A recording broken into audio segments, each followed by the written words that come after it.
The stage is set for a gripping political drama unfolding in Eastern Europe. In a shocking twist, a new approach from a prominent leader emerges each day, taking the world by surprise.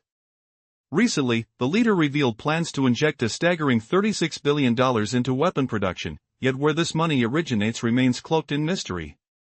Promises abound that in the coming year, the nation will be the heart of a technological revolution involving rockets and drones, though the details are as nebulous as ever. As this ambitious narrative unfolds, we witness a troubling new law that could redefine citizenship rights. If you hold a passport from a designated country, your rights within this leader's domain could be severely restricted. The implications are startling. 2 citizens may decide your fate, but only those deemed worthy of evaluating the rights of the general populace are in control. Meanwhile, panic ripples through the European Union. Unidentified drones swarm the skies of Denmark, Norway, and Germany, raising alarms across the continent. Demands for funding to bolster defenses grow louder as Ukraine pleads for more military support. Yet, prominent voices like a former U.S. leader insist the conflict will reach its conclusion, though the terms for peace remain profoundly unclear. Join us today as we peel back the layers of this complex scenario. What really lies behind this dramatic presentation by the leader? Why is a law regarding multiple citizenships a pressing concern? How does this all tie into Europe's ongoing financial pleas for defense against the looming drone threats? The protagonist has taken center stage, boldly asserting that an operational plan against a rival is not just possible but imminent. As this rhetoric fills the air, we wonder about the substance behind these claims. Is everything truly under control, or is it mere bravado designed to obscure the lack of actionable strategy? Consider this: if the proposed retaliation takes longer than anticipated, does that translate to an action? A major rumor swirls, the claim that an impossible number of enemy casualties have occurred, yet evidence is conspicuously absent. Numbers are easily manipulated to serve a narrative. A staggering report suggests that the nation could generate weapons worth $36 billion in the near future, despite a struggling economy and a military budget that appears non-existent. Who will fund this ambitious plan? It seems likely that foreign credits and subsidies are essential to transform this fantasy into reality. Intertwined with this is a curious proposition: the willingness to share technological advancements. However, hints of inefficiency linger. With talk of a new generation of drones being fabricated, one has to ask, how will this come to pass without proper infrastructure, manpower, or resources? The promise of a vibrant defense industry seems increasingly hollow. But then again, might this be purposeful misdirection? With every grand declaration of imminent victory, does the reality underpinning it reveal a disparity, a chasm that the speakers are desperately trying to bridge? As discussions about futuristic drones spiral, several laws come to light. One that hints at a deeper agenda. Designed to control, not empower, this new legislation does not liberate citizens but instead signals a shift in trust. The unfolding drama leads us to question, are we witnessing steps toward greater unity, or an alarming erosion of freedoms? Meanwhile, back in Europe, unease is palpable as officials scramble. Reports emerge of drones invading airspaces, slow to remediate these violations. Proposals to invest heavily in defense systems crop up. The key players may see a golden opportunity ACCRUANG wealth while cleverly marketing fear. In a bizarre closing scene, the rhetoric becomes increasingly theatrical, with uncanny parallels drawn from the world of espionage.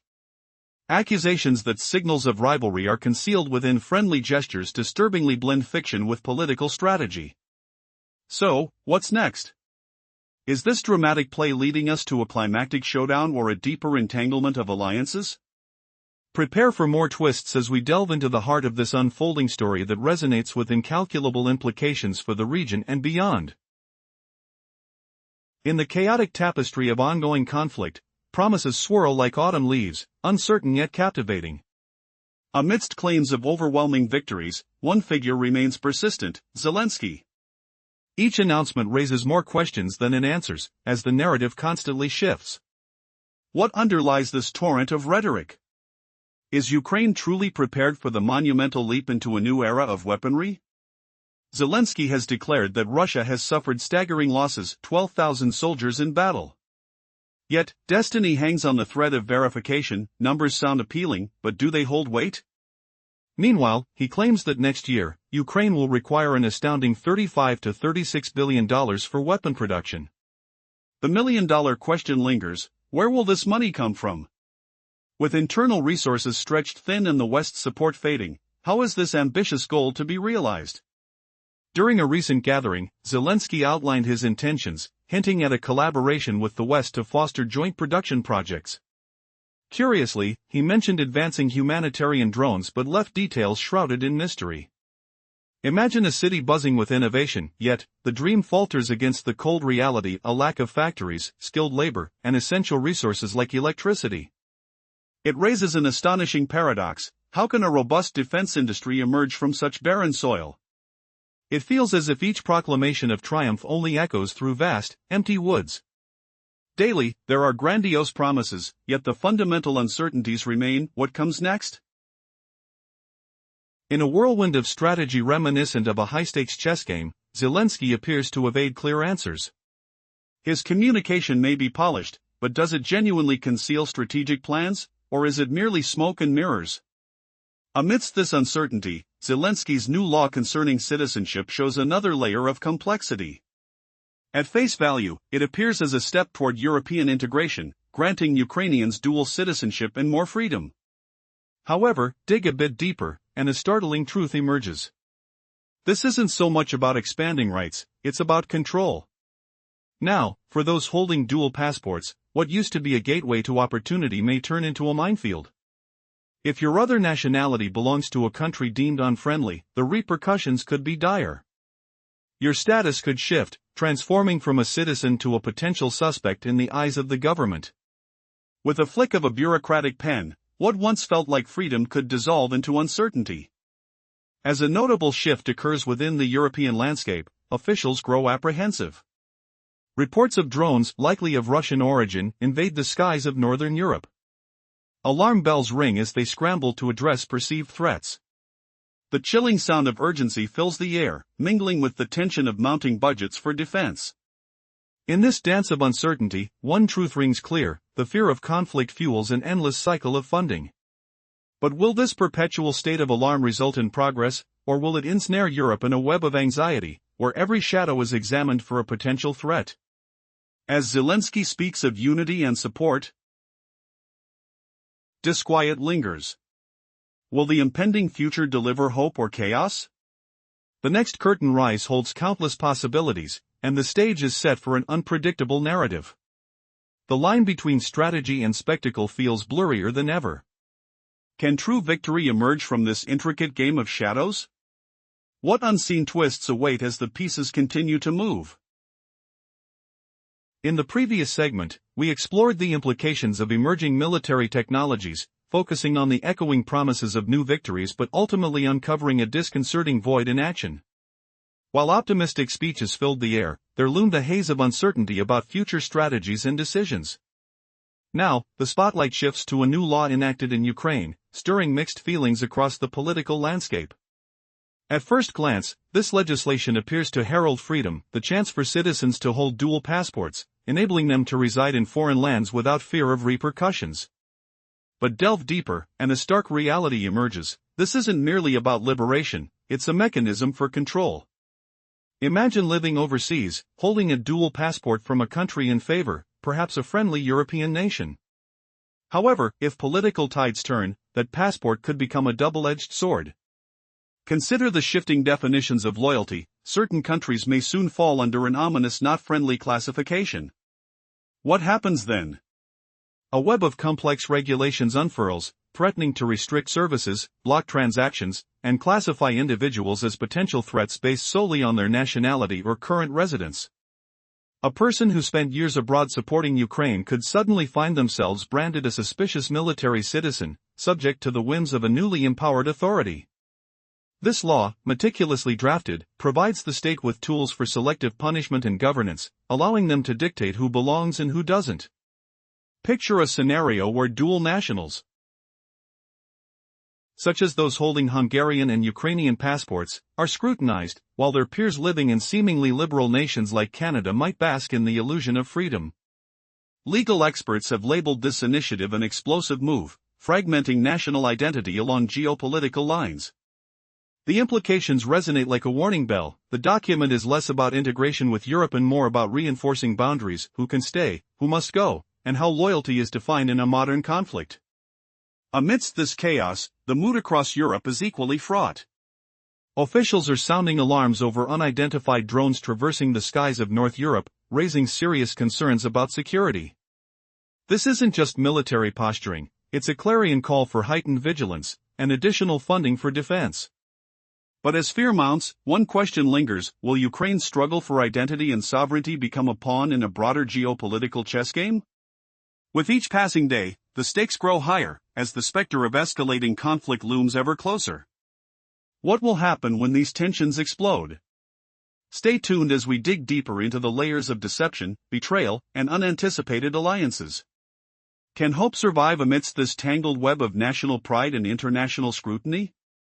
The truth awaits just beyond the horizon. In recent months, political dynamics have shifted dramatically. Citizens are no longer just individuals; they might face scrutiny depending on their country's stance toward Ukraine. If a nation shows support for Kyiv, its citizens may find a welcome environment, but those from opposing countries may not be as fortunate. It's not merely speculation, this is becoming a concerning reality. During the ongoing conflict, many men have been unable to renew their passports due to strict regulations. What appears to be a measure for safety has transformed into a blatant display of power by the authorities. The current laws have altered the landscape of citizenship, effectively encasing many Ukrainians within governmental confines, even if they are miles away from their homeland. As many cheer this change, legal experts quietly assert that the implications are far from welcoming. The legislation is framed not as a route to integration with the West, but rather as a means to control the populace under the guise of national interest. Shifting focus to Europe, officials are on alert as concerns about drone activity rise. A European commissioner announced a new influx of unidentified drones across northern territories. This scenario, eerily reminiscent of a suspenseful film trailer, echoes a dire warning: Europe is under threat from military-grade drones, many believed to be linked to Russia. The recurring narrative has led to urgent demands for increased defense spending. The commissioner has called for advanced systems to track and intercept these unidentified drones. Who better to assist in this endeavor than Ukraine? With its experience combating Russian drone incursions, Ukraine's involvement promises partnerships, lucrative contracts, and an array of financial opportunities. This sequence of events continually underscores a worrying truth: war breeds a cycle of dependency on defense budgets and profitability. Each crisis not only demands resources but deepens the financial ties that bind nations together. The louder the rhetoric surrounding Russia, the easier it seems to justify expenditures that build up militaries rather than foster peace. As the drones circle above, so too do questions regarding the future of Europe and its fragile security. What does the escalating tension mean for civilians caught in the crossfire of political maneuvers? Will this lead to a further fracturing of relationships or, perhaps, unexpectedly stronger alliances amid the chaos? Imagine spectacular fireworks lighting up the night sky, each explosion a deafening boom echoing over silent forests, the acrid smell of gunpowder lingering in the air like a forgotten promise. As Zelensky boasted of Ukraine's drone dominance, claiming expertise in battling Russian threats, it became clear this expertise was the perfect excuse to funnel more funds, new keys for unlocking budgets, fresh contracts for insiders, and avenues to billionaire status. Drones didn't just fly, they were magnets for cash. Cash evaporated, demanding more drones. And the cycle spun endlessly, a vicious loop pulling Europe down with it. Now, dive deeper into this absurd theater. Picture the clock ticking back to those tense days in 2021, when rumors of military buildup whispered through European corridors, the faint rustle of papers and urgent phone calls adding to the unease. How could Europe survive 3 years of relentless panic? Each fresh scare demanded fresh budgets. Every budget craved a government lifeline. And the louder Russia's name boomed, the simpler it was to justify the spending. In the end, it fostered an illusion: the continent thrived on peril, rulers expertly orchestrating their own dread. The scarier the headlines, the firmer the funding. Here comes the twist that shatters your trust. Who knew managing fear could be a form of control, turning citizens into pawns in a grand financial chess game? Stay tuned, because while Europe obsesses over phantom drones, a shocking revelation from Trump slices through the chaos. He's declaring this Ukraine conflict solvable. Is he onto something? Or is this just another humiliation for Zelensky's endless posturing? As Trump drops that bombshell, it forces a brutal reality check. Logically, no war drags on forever without resolution. But Ukraine flips the script every time, inflating minor setbacks into apocalyptic dramas. Enter a bizarre scene on a Ukrainian news set. The stern head of the SBU, his reversed Ukrainian flag splayed like a badge of defiance against a wallpapered wall, his finger glued to a plastic pistol.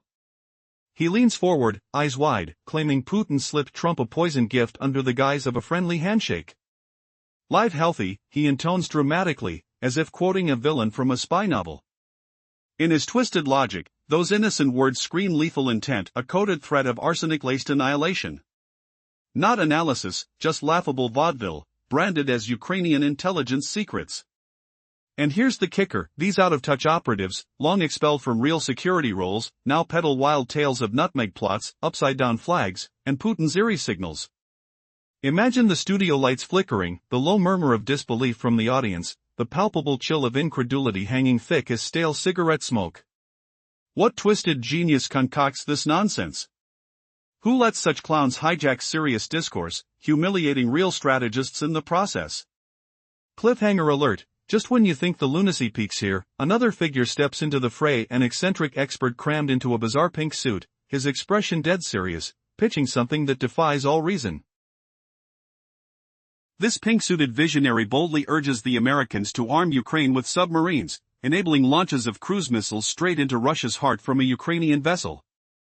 No specifics on where the ship would venture, perhaps the Black Sea's churning depths, or maybe the Azov region's murky shallows, or even the Donetsk's sun-baked patches. Location irrelevant, the pitch sparkled with illusionary grandeur.